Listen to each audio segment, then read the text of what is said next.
அனைவருக்கும் வணக்கம். இன்னைக்கான ஜோதிட பதிவில் நம்ம பார்க்க போகிற ரொம்ப முக்கியமான ஒரு பயனுள்ள ஜோதிட கணிப்பு என்ன அப்படின்னு பார்த்தீங்கன்னா, தற்போது நவக்கிரகங்களில் முக்கியமான கிரகங்களில் ஒன்று அப்படின்னு சொன்னால் ராகு கேது பெயர்ச்சி, சூரிய பகவான் சொல்லலாம். அடுத்து பார்த்தீங்க அப்படின்னா குரு பகவான், அப்புறம்னா சுக்கிர பகவான், இப்படி சொல்லிட்டு நாம் சுப கிரகங்கள் சொல்லலாம். ஆனால் அசுப கிரகங்களாக நிகழக்கூடிய இந்த கிரகங்களினுடைய பெயர்ச்சி, அதாவது ராகு கேதுடைய பெயர்ச்சி அப்படிங்கிறது அனைத்து ராசிக்காரர்கள் மத்தியிலையுமே மிகப்பெரிய அளவில் தாக்கத்தை ஏற்படுத்தும். அது மட்டும் இல்லாமல் கடந்த சில நாட்களாக பார்த்தோம் அப்படின்னா கிரகங்களில் முக்கிய கிரகங்களில் ஒன்று சனி பெயர்ச்சி முடிஞ்சிருக்கும். அதை தொடர்ந்து மே மாதம் 14ஆம் தேதி குரு பகவானினுடைய பெயர்ச்சி நடந்து முடிஞ்சிருக்கு. அதை அடுத்து மே 18 பார்த்தீங்கன்னா ராகு கேது பெயர்ச்சி நடந்து முடிஞ்சிருக்கு. இந்த கிரகங்களினுடைய அடுத்தடுத்த பெயர்ச்சி அப்படிங்கிறது ஜோதிட ரீதியாக ரொம்ப முக்கியத்துவம் வாய்ந்ததாக பார்க்கப்படுது.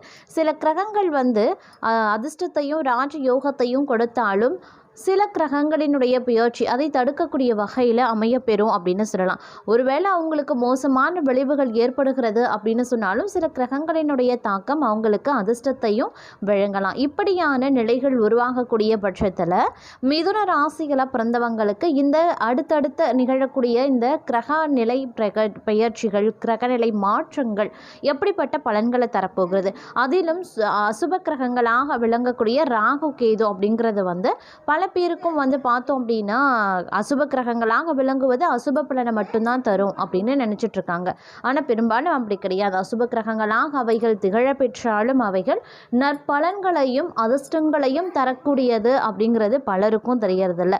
அந்த கிரகங்களினுடைய பெயர்ச்சியும் தங்களுக்கு எவ்வித மாற்றத்தை ஏற்படுத்த போகிறது அப்படிங்கிறத பற்றின முழுமையான தகவலை இன்னைக்கு வீடியோவில் தெரிஞ்சுக்க போகிறோம். ஸோ இந்த பதிவு உங்களுக்கு மிக பயனுள்ள விகிதத்தில் இருக்கும். வீடியோவை ஸ்கிப் பண்ணாமல் கடைசி வரைக்கும் பாருங்க. நீங்கள் மிதுன ராசி அன்பர்கள், இல்லை உங்கள் வீட்டில் யாராவது மிதுன ராசியில் இருக்காங்க, சொந்தங்கள், நண்பர்கள், இப்படி தெரிஞ்சவங்க யாராவது மிதுன ராசியில் இருக்காங்க அப்படின்னா அவங்களுக்கு இந்த வீடியோவை ஷேர் பண்ணுங்கள். மிகப்பெரிய அளவில் பயனுள்ள விகிதத்தில் இருக்கும். உங்களுக்கும் இது மிகப்பெரிய அளவில் பயனுள்ளதாக இருக்கும். ஸோ வீடியோக்குள்ளே போகிறதுக்கு முன்னாடி இது வரைக்கும் நீங்கள் நம்ம சேனலை சப்ஸ்கிரைப் பண்ணலை அப்படின்னா உடனே சப்ஸ்கிரைப் பண்ணிக்கோங்க. அப்படியே பக்கத்தில் இருக்கக்கூடிய நோட்டிஃபிகேஷனுக்கான பெல் பட்டனையும் ப்ரெஸ் பண்ணிக்கோங்க.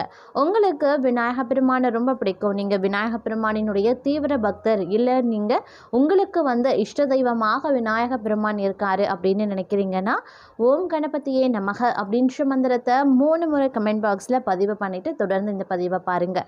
சரி நேர்களே, மிதுன ராசிக்காரர்களை பொறுத்த வரைக்கும் பார்த்தோம் அப்படின்னா இந்த கிரக பெயர்ச்சிகள் அடுத்தடுத்து நிகழ்ந்திருக்கக்கூடிய இந்த கிரக பெயர்ச்சிகள் அப்படிங்கிறது பல வகைகளில் பார்த்தோம் அப்படின்னா சாதகமான நிலைகளை உருவாக்கும் அப்படின்னு சொல்லலாம். அதிலும் குறிப்பாக இந்த ராகு கேது அசுப கிரகங்களாக விளங்கினாலும் கூட ராகு கேது பெயர்ச்சி மிதுன ராசிக்கு மிகப்பெரிய அளவில் சாதகமான நிலையை ஏற்படுத்தக்கூடிய வகையில் அமைய பெற்றிருக்கிறது.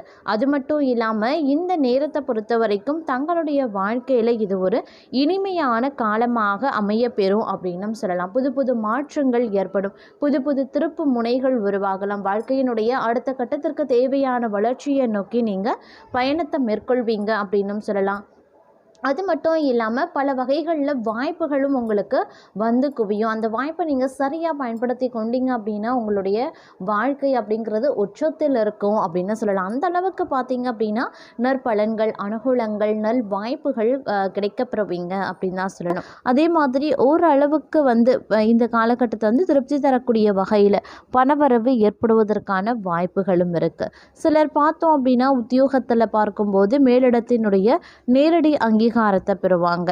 அதே மாதிரி மாணவர்களை பொறுத்த வரைக்கும் தொழிற்கல்வி கற்கிறதுல ஆர்வம் அதிக அளவில் ஏற்படுங்க.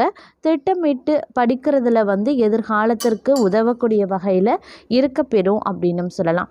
அதே மாதிரி திறமையுடன் காரியங்களை செய்து முடிச்சிடுவீங்க. இந்த காலகட்டத்தை பொறுத்த வரைக்கும் வாழ்க்கை துணை மூலமாக ஆதாயங்கள் கிடைக்கப்பெறுவீங்க. உறவினர்கள், நண்பர்கள் மூலமாக தக்க தருணத்தில் உதவிகளும் கிடைக்கப்பெறுவீங்க. பிள்ளைகள் வழியில் எதிர்பார்த்த நன்மைகள் உண்டாக பெறும். அவர்களினுடைய ஆதரவும் கிடைக்கப்பெறும். செலவுகள் மறுபுறம் அதிகரிக்கும் அப்படிங்கிறதுனால கொஞ்சம் உஷாராக இருங்க. பயண சுகம் கிடைக்க பெறலாம். புதிய வாய்ப்புகள் கிடைக்கிறதுல தாமதப்படத்தான் செய்யும். அதே மாதிரி தேவையான பண உதவியும் கிடைக்கலாம். மறைமுக எதிர்ப்புகள் கொஞ்சம் கொஞ்சமாக விலக ஆரம்பிக்கும். எதிரிகளும் நண்பர்களாக மாறுவாங்க. கொடுக்கல் வாங்கல்ல சற்று கவனமாக இருக்க பாருங்க.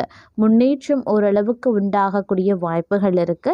தங்களுக்கு பின்னால் உங்களை பற்றி புறம் பேசியவர்கள் உங்களிடம் சரணடைவாங்க. இருந்தாலும் எதிலுமே எச்சரிக்கையாக இருப்பது அவசியமான ஒன்று.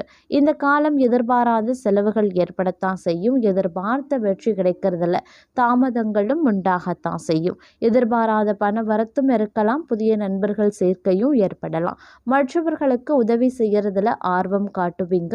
எதிர்ப்புகள் கொஞ்சம் கொஞ்சமாக விலகவும் ஆரம்பிக்கலாம்.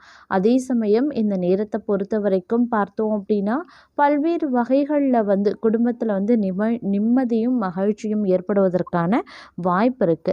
ஆனால் சகோதரர்களால் செலவுகளும் சகோதரிகள் தரப்புல வாக்குவாதங்களும் ஏற்படலாம். அப்படிங்கிறதுனால சற்று கவனமாகவும் இருப்பது அவசியமான ஒன்று அப்படின்னு நாங்கள் சொல்லணும். திருமணம் கைகூடக்கூடிய ஒரு காலகட்டங்க.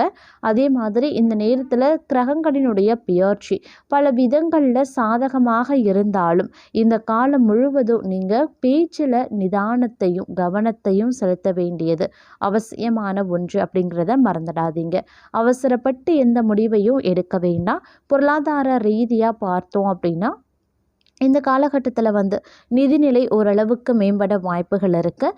வாழ்க்கை துணையால் ஆதாயம் அடைவீங்க. செலவுகள் குறையும். அப்படிங்கிறதே பெரிய நிம்மதியை உங்களுக்கு தரக்கூடிய வகையில் இருக்கும். அப்படின்னாலும் வீண் விரயங்கள் ஏற்பட வாய்ப்புகள் அதிகபட்சமாக இருக்குது. அதனால் கொஞ்சம் உஷாராகவும் இருக்க பாருங்கள். திட்டமிட்டு பட்ஜெட் போட்டு செலவினங்களை மேற்கொள்வது அவசியமான ஒன்று. அதே மாதிரி தொழிலில் முன்னேற்றம் ஏற்படக்கூடிய ஒரு காலகட்டம். லாபம் கணிசமாக இருக்கும் அப்படின்னு சொல்லலாம். அதாவது சுமாரான ஒரு லாபம் கிடைக்க பெறலாம். எதிர்பார்த்த லாபம் கிடைக்காது. அதனால் எதிர்பார்ப்புகளை குறைத்து கொள்ளுங்க. அதே மாதிரி அரசு வேலை தேடியவர்களுக்கு நல்ல வாய்ப்பு கிடைக்க பெறும். சில சங்கடங்கள் உருவானாலும் ஓரளவிற்கு சமாளிப்பதற்கான வாய்ப்பும் இருக்கிறது. திறமையும் உங்களிடம் இருக்கிறது. சிறு வியாபாரிகள் சில்லறை வணிகர்கள் நல்ல லாபம் பெறுவதற்கான வாய்ப்பும் இருக்கிறது. வெள்ளி பாத்திரங்கள் வாங்குவதற்கான வாய்ப்பு இருக்கு. குடும்பத்தில் நல்ல காரியம் நடப்பதற்கு வேண்டிய ஏற்பாடுகளையும் செய்வீங்க. வேலை காரணமாக குடும்பத்தை விட்டு விலகியும் நிற்பீங்க. அதே போல காதல் கைகூடி வரும். சுற்றத்தாருடன் ஒற்றுமையை காக்க கொஞ்சம் விட்டு கொடுத்து செல்ல வேண்டியதாகவும் இருக்க பெறலாம். தொழில் எதிர்ப்புகள் மறைந்து போகும். புதிய வாய்ப்புகள் கைகூடி வரும். தவறாம பயன்படுத்தி கொள்ளுங்க. வெளியூர் பயணங்களின் போது எச்சரிக்கையாக இருப்பது அவசியமாகிறது. சகோதரர்களின் தூண்டுதலால் சில அசம்பாவிதங்களும் நடைபெறலாம். அதே போல எந்த ஒரு காரணத்தாலையும் கொஞ்சம் நிதானமாக நடந்து கொள்ள வேண்டியதும் அவசியமான ஒன்று. முதலீடுகளை அதிகரித்து தொழிலில் துடிப்புடன் இறங்குவீங்க. வியாபாரத்தை விரிவுபடுத்த நண்பர்கள் உதவுவாங்க. அதே போல பந்தயங்கள் போட்டி பந்தயங்களுக்கு பாதகமாக அமையுங்க. அதனால் கொஞ்சம் கவனமாகவும் இருக்க பாருங்க. நெடுநாளைய நண்பர்கள் வியாபாரத்தில் சில சிக்கல்களையும் உண்டு பண்ணலாம். அதனால் யார் பேச்சையும் கேட்காமல் இருப்பது அவசியமான ஒன்று. மாமனார் வீட்டில் இருந்து எதிர்பார்த்த பணம் கிடைக்க பெறாது. அதே போல் மனைவியின் நச்சரிப்பு தாங்காமல் நகை வாங்கி கொடுக்க வேண்டியதாகவும் இருக்க பெறலாம். துணி வியாபாரிகள் அதிகப்படியான லாபம் பார்ப்பாங்க. திருமண நிகழ்ச்சிகளில் கலந்து கொள்வீங்க. சகோதரியின் திருமணத்தை பேசிய முடிப்பீங்க. தாயாரின் பேச்சு கேட்டு குடும்பத்தில் மனைவி பிரச்சனையை கிளப்புவாங்க. அதே போல் தங்குதடை இல்லாமல் பணம் வரலாம். அதற்கும் வாய்ப்பு இருக்கு. மற்றவர்களின் சூழ்ச்சியை முறியடிச்சிடுவீங்க. பொறுப்பான சில காரியங்கள் உங்களை தேடி வரும். வெறுப்பை காட்டாம வாய்ப்பை சரியா பயன்படுத்தி கொள்ளுங்க. கொட்டி கொடுத்தாலும் கெட்டவர் பேச்சை கேட்கக்கூடாது. அது பிரச்சனையை கொண்டு விட்டடும். கோல் சொல்கின்ற வேலையை அறவே நிறுத்தி கொள்ளுங்க. அப்பதான் இந்த காலம் உங்களுக்கு சுபமான காலமாகவே அமைந்திடும். அதே போல சிக்கலான வழக்குகளை கூட வழக்கறிஞர்கள் வாதத்திறமையால் சின்னாபின்னம் ஆக்கி விடுவாங்க. மருத்துவர்களின் மகத்துவம் அதிகரிக்கலாம். பொருளாதாரம் மேம்பட்டு காணப்படும். தொழில்துறைக்கு மிகவும் உறுதுணையாகவே அமையப்பெறும். ஆன்லைன் வர்த்தகங்களில் அலுப்பில்லாமல் ஈடுபடலாம். மனைவியின் தங்கையால் குடும்பத்தில் குழப்பங்களும் உண்டாகலாம். அதற்கு நீங்கள் காரணமாகி விடாதீங்க. திடீரென்று வியாபாரத்திற்கு அரசாங்க வாய்ப்புகள் கிடைக்கப்பெறும். அதை சிறப்பாக பயன்படுத்தி கொள்ளுங்க. அதே போல நீண்ட நாளாக தொந்தரவு செய்த நோய் அகலப்பெறும். நரம்பு சம்பந்தப்பட்ட வியாதிகளும் தீரப்பெறும். மங்கள நிகழ்ச்சிகளால் வீட்டில் மகிழ்ச்சி பொங்கும். அதே போல் அதிகமாக செலவு செய்து ஆடம்பரமான நிகழ்ச்சிகளில் கலந்து கொள்வீங்க.